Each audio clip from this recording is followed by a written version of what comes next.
our second speaker this afternoon.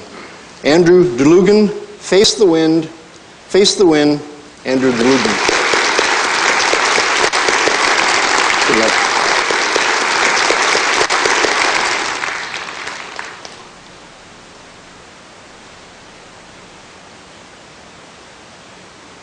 It was the riskiest decision of our lives. 18 months ago, my wife and I traded our condo keys for house keys. Our floor space doubled. Our mortgage tripled. Our income didn't change. When that first payment escaped our bank account, it was a loud, vacuous whoosh! Nearly knocked us right over. We didn't realize a much larger change was coming.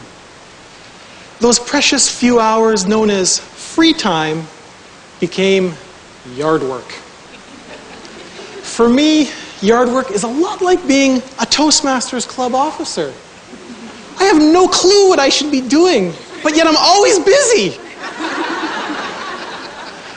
Mr. Contest Chair, ladies and gentlemen, and anyone who has ever chased that dream of home ownership only to be suckered into yard work.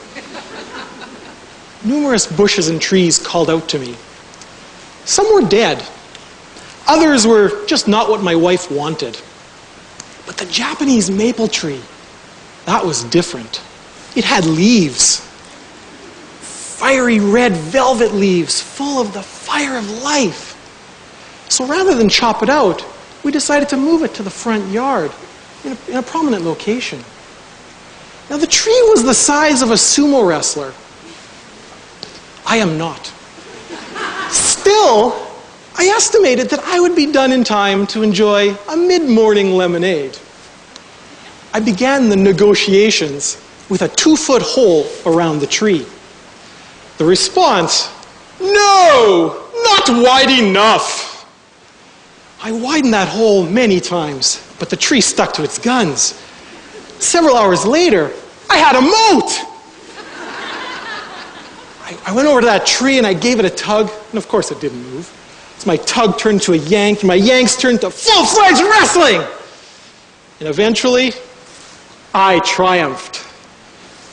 Truthfully, the tree had pity on me and fell over. But it was then that I realized the true source of this tree's strength. Roots like tentacles, as expansive as its branches.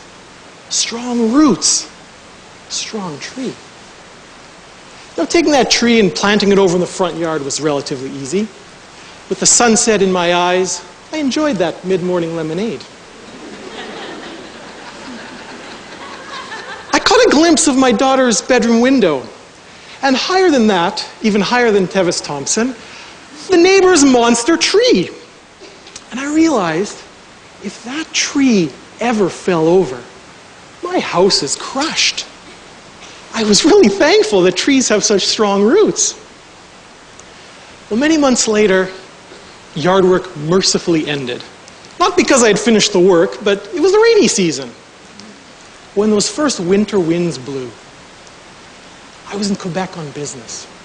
I turned on the national news, and I was shocked to see footage from BC of storm winds blowing monster trees onto homes.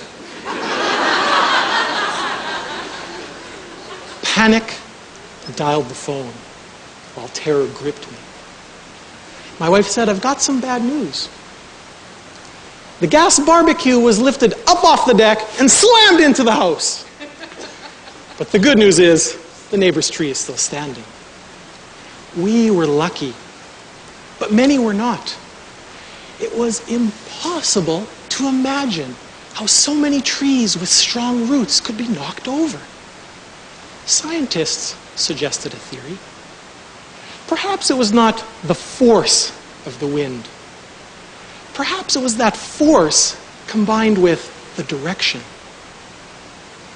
Ladies and gentlemen, every time the wind blows, the tree resists and it gets a little bit stronger.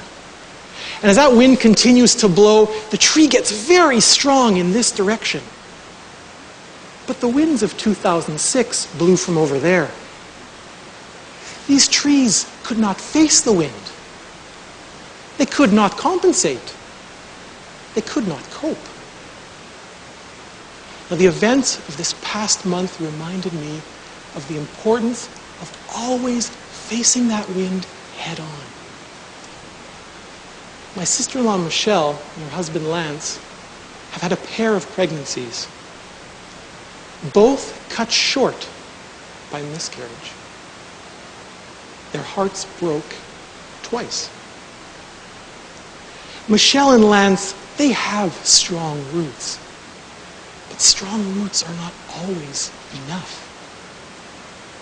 When that wind came for them, not once, but twice, they faced that wind head on. They refused to let it topple them or their dreams. The call came on a Sunday, a few minutes shy of midnight, to announce the birth of their son, Maximus. And my first thought was, Maximus? Russell Crowe from Gladiator? But then I realized Maximus is Latin for the greatest. And he certainly is the greatest of joys. Though Maximus was born a full month premature, an incubator shelters him from the wind like a glass cocoon. Ladies and gentlemen, we cannot predict when the wind will blow. We cannot predict how strong it will be. We certainly can't predict its direction. Yesterday, it's a mortgage payment. Today, maybe a windstorm. Tomorrow, you may be fighting for your dreams or fighting for your life. And at times like this, remember,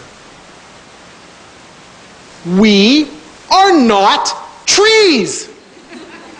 We are not trees. Not one of you has roots going through that seat. We can control our response to the wind. Now, we can try to shy away from it and risk being toppled over like so many were, or we can face that wind head on. I urge you all, face the wind. Mr. Contester.